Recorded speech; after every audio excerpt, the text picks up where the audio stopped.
يبسط الرزق لمن يشاء ويقدر الله يبسط الرزق لمن يشاء ويقدر وفرحوا بالحياة الدنيا وما الحياة الدنيا في الآخرة إلا متاع ويقول الذين كفروا لولا أنزل عليه آية من ربه قل إن الله يضل من يشاء ويهدي إليه من أناب الذين آمنوا وتطمئن قلوبهم بذكر الله الذين آمنوا وتطمئن قلوبهم بذكر الله ألا بذكر الله تطمئن القلوب الذين آمنوا وعملوا الصالحات طوبى لهم وحسن مآب كذلك أرسلناك في أمة قد خلت من قبلها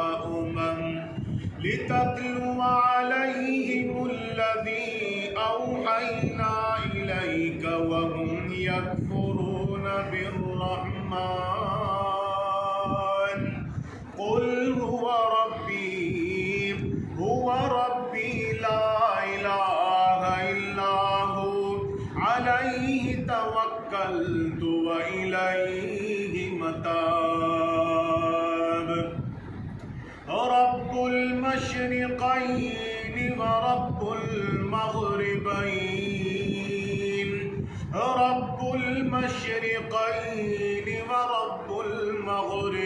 المغربين فبأي آلاء ربكما تكذبان مرج البحرين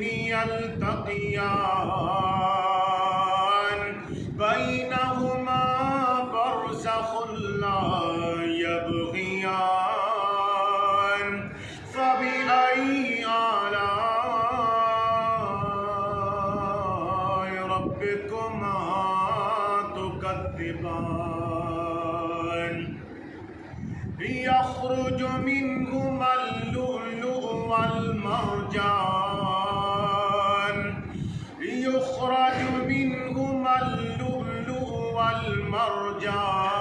والمرجان فبأي آلاء ربكما تكذبان وله الجوار المنشآت في البحر كالأعلام فبأي آلاء ربكما تكذبان